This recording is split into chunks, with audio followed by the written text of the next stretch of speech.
Bom dia, queridos irmãos. Hoje nós vamos abrir nossas Bíblias em Filipenses 4, versículo 4. Você pode abrir sua Bíblia aí conosco? Filipenses 4, 4. Gálatas, Efésios, Filipenses, Colossenses. Se tiver por aí, você está quente. Se não tiver por aí, você está frio. E eu queria ler um único versículo de Filipenses 4, 4. E esse único versículo, no versículo 4, que diz assim: Alegrai-vos sempre no Senhor, digo outra vez, alegrai-vos. E eu trouxe aqui uma Bíblia da Sociedade Bíblica Portuguesa, e a versão deles diz assim: tenham sempre alegria no Senhor. Repito, tenham alegria. Eu queria falar hoje sobre a fonte da alegria. Filipenses é chamada da carta da alegria. Essa é a epístola mais alegre de toda a Bíblia. Paulo, pelo menos umas 16 vezes, usa a expressão alegria, júbilo, celebração. E ele estava preso, recebeu um donativo vindo da igreja de Filipos. Foi a única igreja que se lembrou dele, das necessidades dele, quando estava preso. E aí manda o donativo. O apóstolo Paulo, ele quer agradecer, mas ele não só quer agradecer, ele quer também ensinar alguns princípios que ele aprendeu na vida cristã. E aí ele diz: alegrai-vos no Senhor, outra vez vos digo, alegrai-vos. Parece que a alegria é um mandamento de Deus para nós. Houve um teólogo medieval que orava assim: Senhor, livra-me dos santos de cara amarrada. E Salomão, se você está lembrado, ele casou com mulheres pagãs e teve um final de vida muito complicado. E em Eclesiastes 2:2 ele disse o seguinte: do riso disse, é loucura, e da alegria, de que serve? A alegria para Salomão no final da vida era uma grande tolice. E se você está lembrado do que é dito no livro de Eclesiastes, estar numa casa em que havia luto era mais importante porque ali você podia pensar no final da vida do que numa casa onde havia festa. E aí a gente vem para o apóstolo Paulo, que nos deixa, inspirado pelo Espírito Santo, esse mandamento de alegria. Alegrai-vos no Senhor, outra vez vos digo, alegrai-vos. Tende alegria no Senhor. E o salmista, no Salmo 16, no versículo 11, ele diz que na presença do Senhor há plenitude de alegria. E então, quem não conhece a Bíblia, ouvindo e lendo o que o apóstolo Paulo nos diz em Filipenses, pode pensar que ele estava num iate, passeando pelo Mediterrâneo, tomando um suco de laranja num dia de sol e dizendo: sejam alegres no Senhor. Mas Paulo estava preso, as coisas não iam bem para ele. Houve um homem, um pastor chamado Warren Wiersbe. Ele escreveu um livrinho pequenininho chamado Seja Alegre. E ele, no livro, diz que existem 4 ladrões da alegria que querem roubar a alegria e o contentamento das nossas vidas. E eu vou seguir essa estrutura de Warren Wiersbe. E se for bom, dê crédito a ele. Se não for bom, pode dar crédito a mim. E ele diz 4 coisas que roubam a nossa alegria, baseado nessa cartinha do apóstolo Paulo.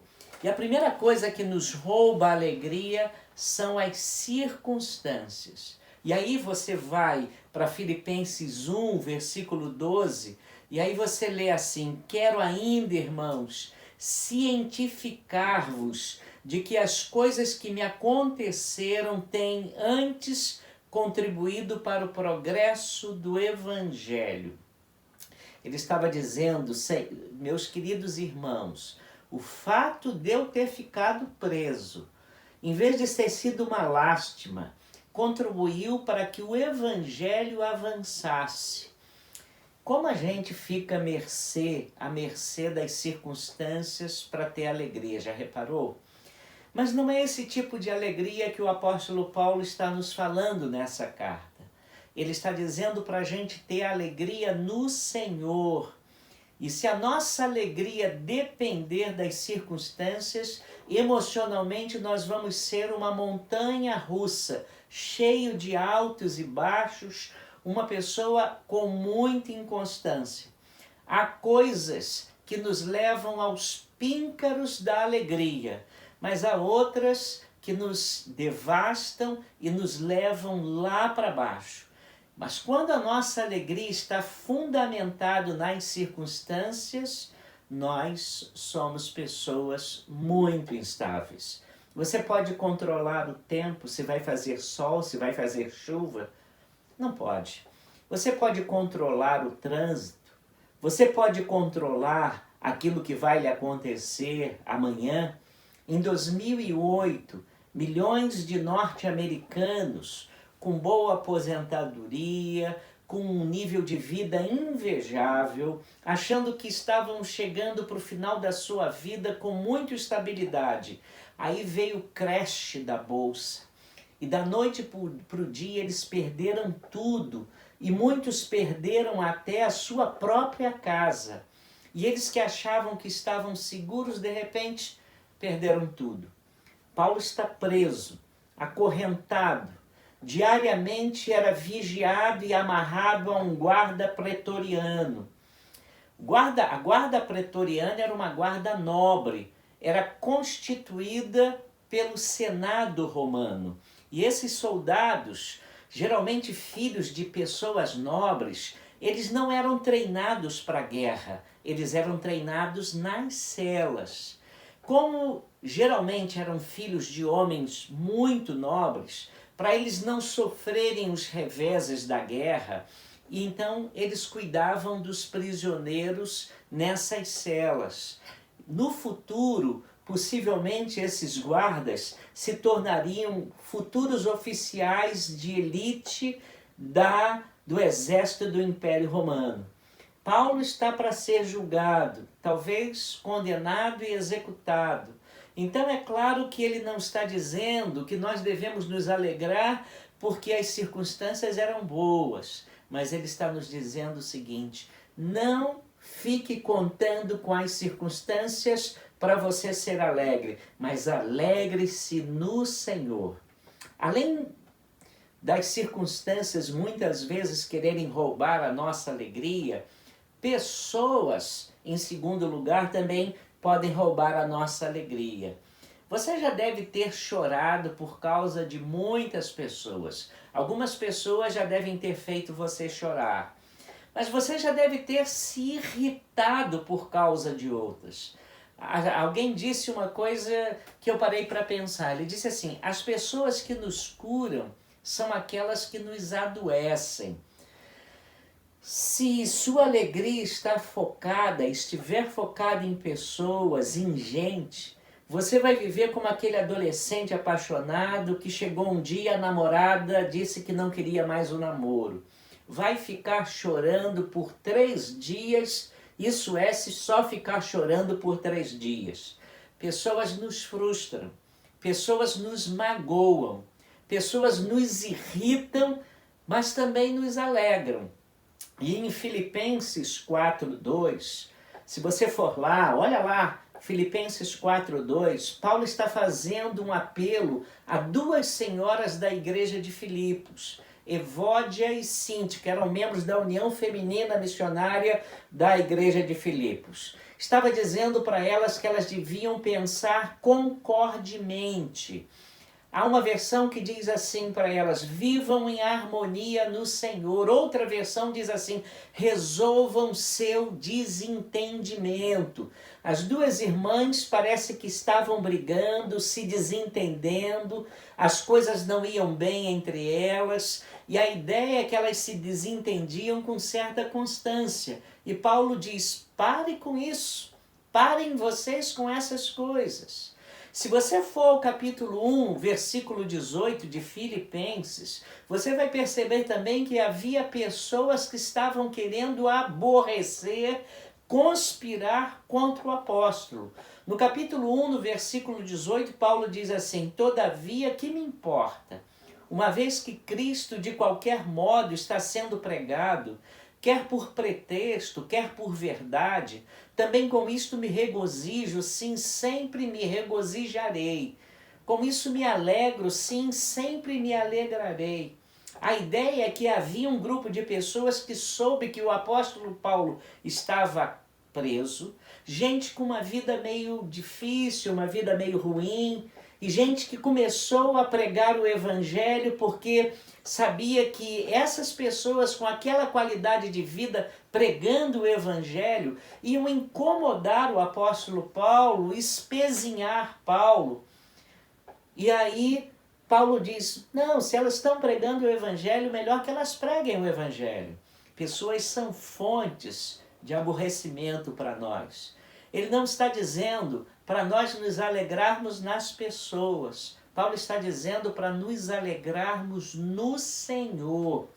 Uma adolescente chegou da escola e a mãe lhe perguntou, filha, como é que foi o seu dia? E ela respondeu rispidamente, péssimo, não quero ver ninguém. E pegou e bateu a porta do quarto e se trancou. E ficou lá trancada no seu quarto, sem sair, sem querer falar com a mãe, sem querer falar com ninguém. E a mãe tentando falar com ela, e ela não dava bola para o que a mãe falava. Estava chateada. E aí chega mais tarde o marido do trabalho e ela diz assim, a sua filha se trancou no quarto, não quer falar com ninguém, não quer falar comigo, ela está muito chateada, vá lá e vê se muda o humor dela. E aí o pai, com todo carinho, foi lá na porta do seu quarto e disse, filha, sou eu, papai. E veio um silêncio. Filha, abre, é o papai, eu quero falar com você. E depois de muito tempo de silêncio, ela disse assim, não quero falar com ninguém, nem com você. E o pai, preocupado, disse, filha, eu fiz alguma coisa contra você? O senhor é gente. E eu detesto gente, foi a resposta daquela adolescente.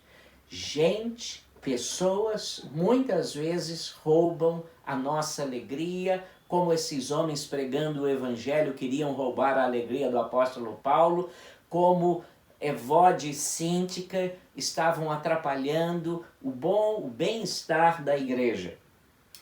Terceiro lugar, coisas nos roubam a alegria. E aí o apóstolo Paulo vai falar alguma coisa notável no capítulo 4, versículos 11 a 13. São os versículos talvez mais conhecidos de Filipenses.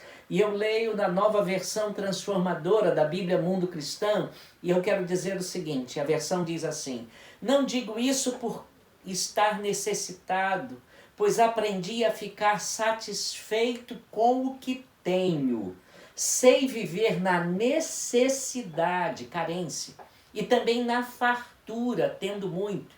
Aprendi o segredo de viver em qualquer situação, de estômago cheio ou vazio, com pouco ou muito. Posso todas as coisas por meio de Cristo que me dá forças. E o versículo é mais conhecido naquela versão que diz, posso todas as coisas naquele que me fortalece. Filipenses 4:13. Filipenses 4:6, a gente lê também, não andeis ansiosos por coisa alguma. As coisas também podem tirar a nossa alegria. Há pessoas que são tristes porque têm muito. E às vezes administrar os muitos bens não é fácil. Quando nós passamos por circunstâncias como nós estamos passando, se nós não temos nada, nós perdemos o nada que nós temos. Mas muitos empresários, muitos homens de negócio que têm investimentos na bolsa, que têm fortes investimentos em tudo quanto é lado, perderam muito dinheiro e estão perdendo muitos bens e dinheiro nessa crise da pandemia mundial. E aí, isso pode tirar a alegria. Quando você tem muito, você perde dinheiro e aí você gosta muito de dinheiro e perde a alegria por causa do dinheiro. Há pessoas que são tristes e ficam tristes com dinheiro, tendo muito. Mas há pessoas que ficam tristes porque não têm muito, têm pouco. Na verdade, nós somos insaciáveis e você não precisa ser rico para ser insaciável. As pessoas mais insaciáveis que eu conheço, muitas delas são muito pobres. A gente sofre tremendamente por causa das coisas. E muita gente acha que a sua alegria vem por causa das coisas que elas possuem. Eu tenho uma amiga de família, e ela tinha uma situação social muito boa. E ela dizia que quando ela estava ansiosa, ela ia para um shopping e danava-se a comprar. Pegava o cartão de crédito dela e comprava. E aí ela dizia que ela se estabilizava comprando. E até mesmo crentes, muitas vezes eles não prestam atenção àquelas palavras que Jesus nos ensinou, quando ele disse que a vida de um homem não consiste na soma das coisas que ele possui.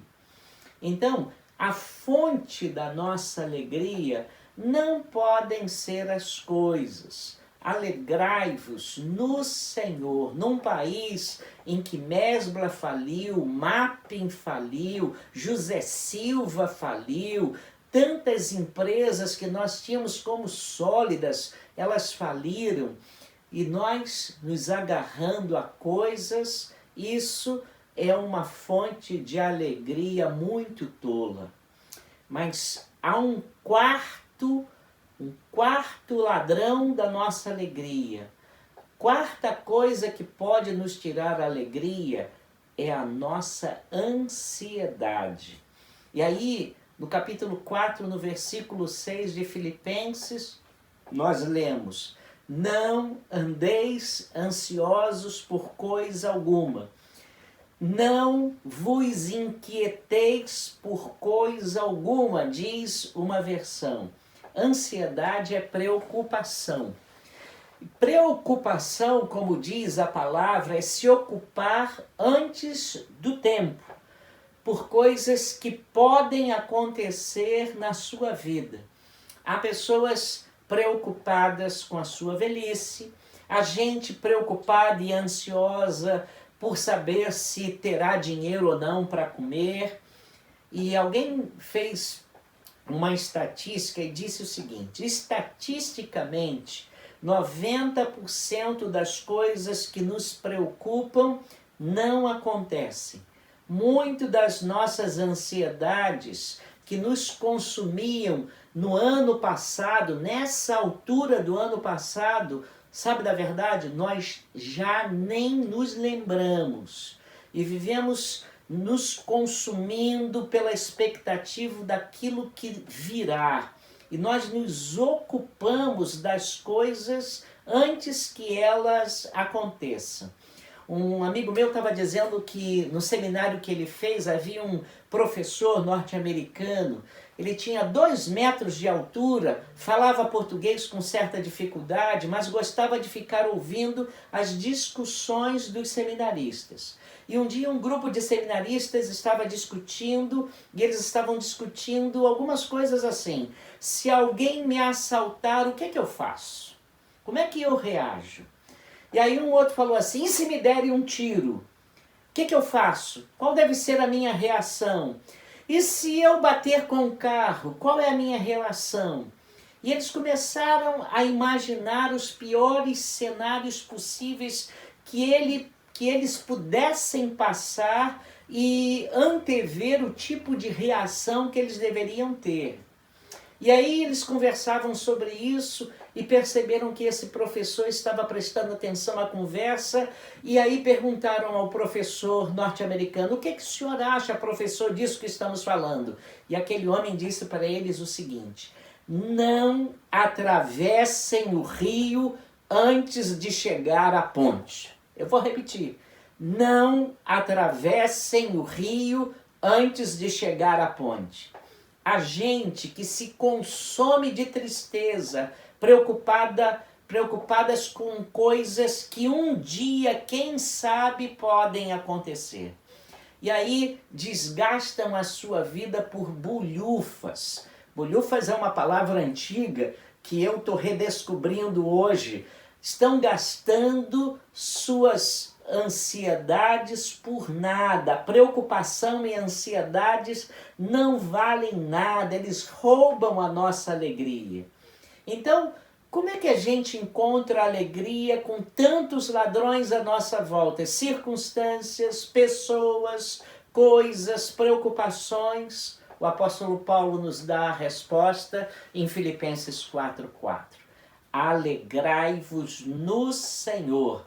A fonte da nossa alegria tem de ser o Senhor. Qual tem sido a fonte da sua alegria?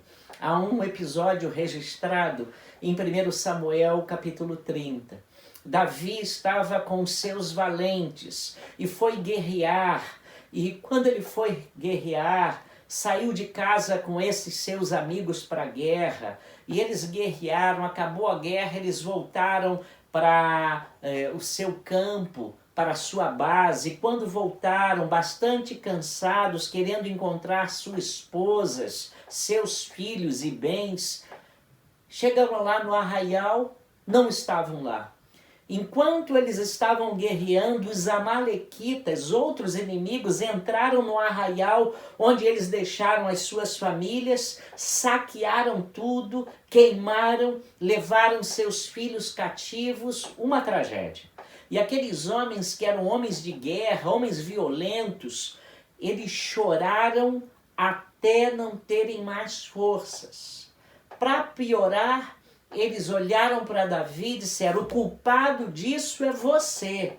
Se você não nos tivesse tirado aqui desse arraial, nós não teríamos perdido a nossa família. E um falou assim: vamos apedrejá-lo. E eles começaram a pensar em apedrejar Davi. Só que em 1 Samuel 30, versículo 6, a Bíblia diz assim, aspas, Davi muito se angustiou, pois o povo falava de apedrejá-lo, porque todos estavam em amargura, cada um por causa de seus filhos, suas filhas. Porém, Davi se reanimou no Senhor, seu Deus. Davi podia morrer, mas a Bíblia diz que Davi se reanimou no Senhor, seu Deus. Onde foi que Davi foi encontrar ânimo?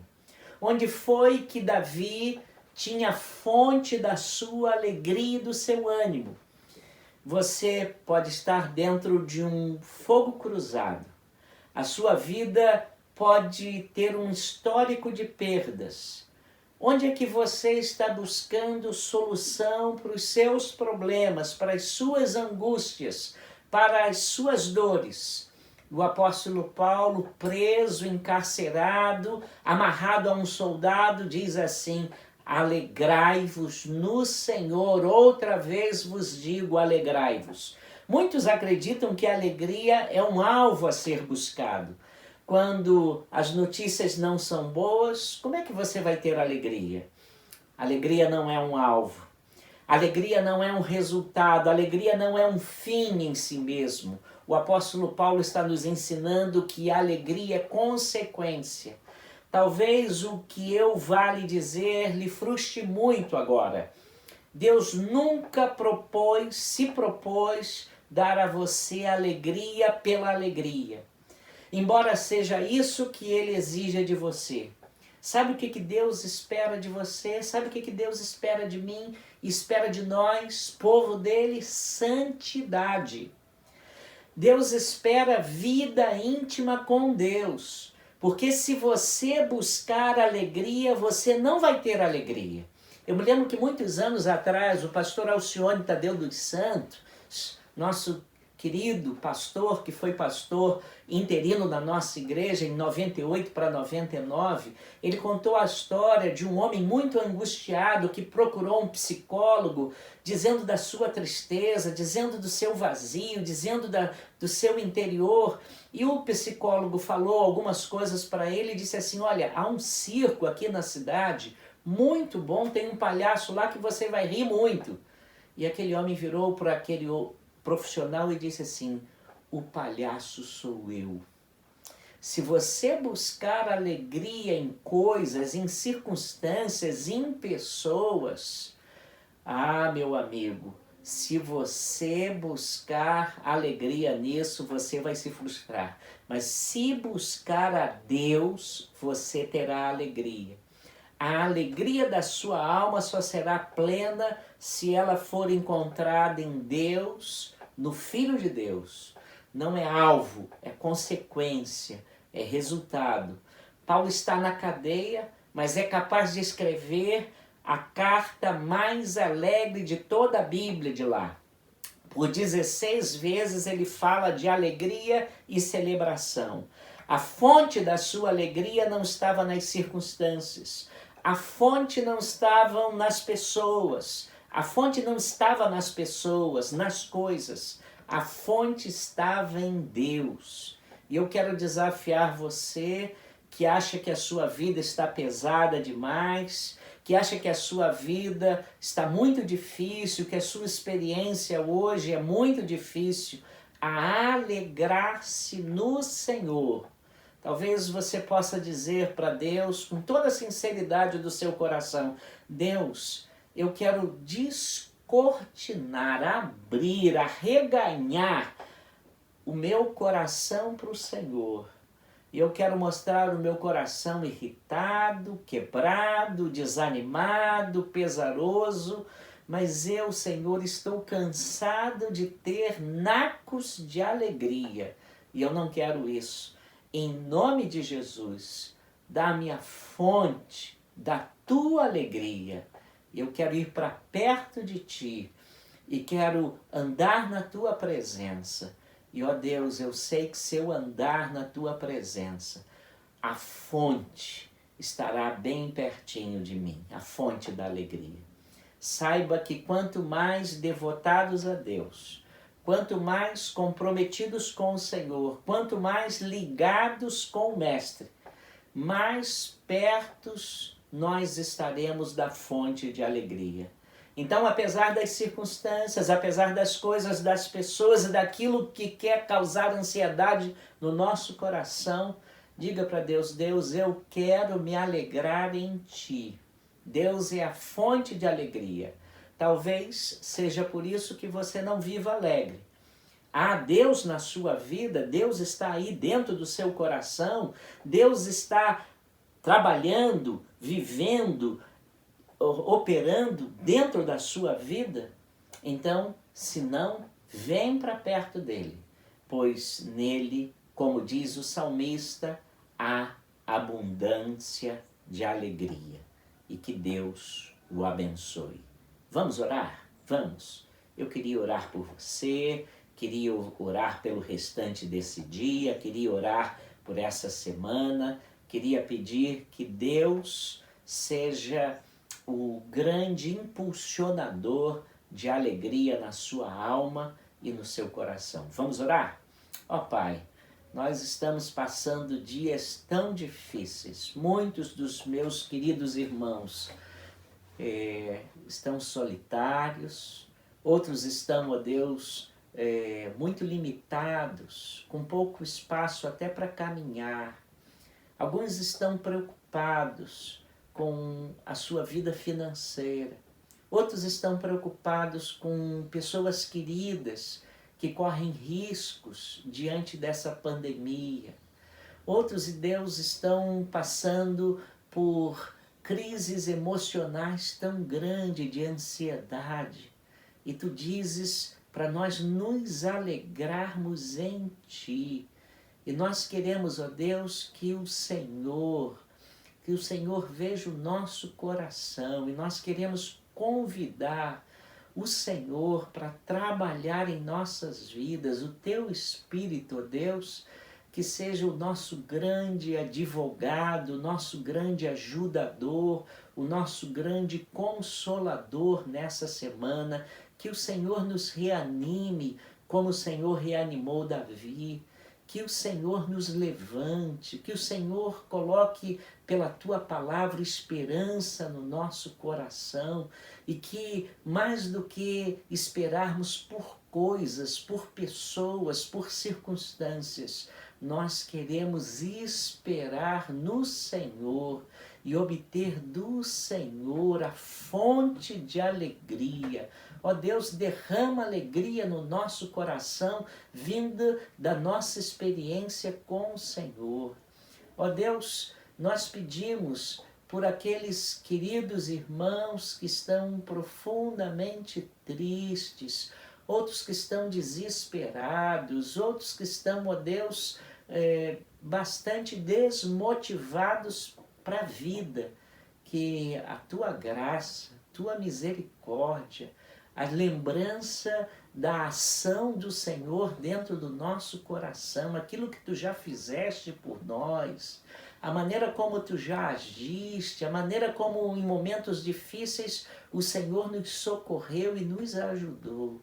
Ó Deus, que essas lembranças ternas da Tua ação e as lembranças ternas das Tuas promessas tragam, ó Deus, amparo para o nosso coração, tragam, ó Deus, alegria e conforto para a nossa alma. Nós olhamos para frente e pedimos que Tu estejas abençoando as autoridades de saúde desse país, na orientação que eles darão para nós, e nós queremos, ó Deus, nos submeter a tudo aquilo que eles estão nos orientando, crendo que o Senhor há de usá-los também para que essa pandemia tenha, ó Deus, como resultado o mínimo possível de pessoas mortas, pessoas, ó Deus, traumatizadas pelo falecimento de queridos, pela dor da separação com outros. Ó Deus, faça uma obra grande, ó Deus, de misericórdia nas nossas vidas e na vida dos nossos queridos. Abençoa a nossa igreja, abençoa cada irmão nas suas necessidades e dá-nos, ó Deus, a alegria de podermos Te servir e viver na Tua presença de todo o nosso coração. Em nome de Jesus, oramos. Amém.